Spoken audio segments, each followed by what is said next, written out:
One of the most important things you could do for your oral health is establish and maintain a proper home care routine. While everyone has heard that it is important to brush and floss, many don't know the proper technique and how to use these tools effectively. Firstly, brushing is not scrubbing. If you scrape the toothbrush back and forth on your teeth with even minimal pressure, you can eventually cause something called toothbrush abrasion.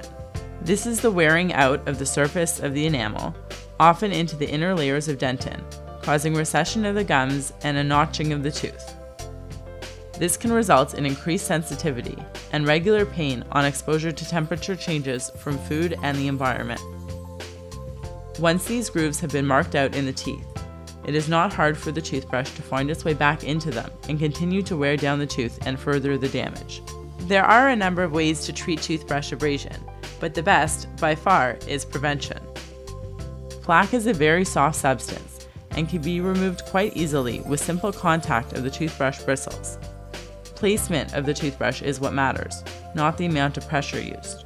Proper brushing requires a soft toothbrush, held at a 45-degree angle towards the tissues, and a gentle massaging of the gums and teeth in a side-to-side or circular fashion, then sweeping the debris away, upwards on the lower jaw and downwards on the upper.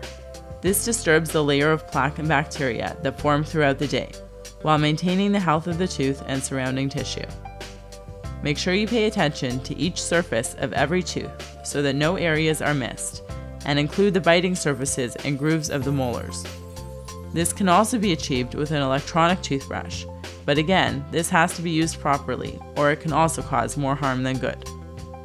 Brushing can be great for cleaning the exposed surfaces, but the bristles are not able to reach into the contact areas of your teeth, which is a common area for decay to occur. Here's where we introduce flossing. Wrap a piece of dental floss around your 2 middle fingers, not too tightly, and carry it between the areas where your teeth contact each other. You can usually feel the floss snap down between the teeth. But wait, you're not done yet. While you're here, gently work the floss further down the tooth, forming almost a C shape around the tooth's contours, so that the floss gets into the space between the gums and the tooth. You should be able to go a few millimeters below what you see as the gum line. You can loosen the particles in this area as well by simply moving the floss back and forth. This should be repeated between every tooth, but again, not using too much force or pressure, which could also cause damage.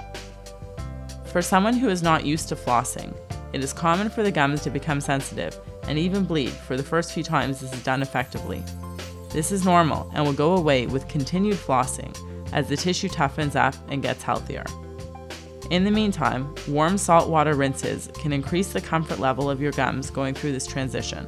If you find flossing too difficult or awkward, there are other interproximal aids that can help you accomplish the same thing.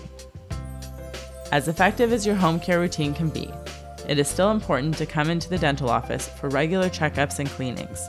When plaque hardens, after about a day or so, it becomes a material known as calculus and can no longer be effectively removed at home. We use special tools to remove this material, and we can reach farther beneath the gums than is possible with even the best techniques of brushing and flossing. And when we do an exam, we are not just looking at your teeth. Your mouth is a part of your body, and we are looking at the whole picture to identify any problems or concerns that could affect your overall health. We truly want to be a partner in your achieving the health you deserve.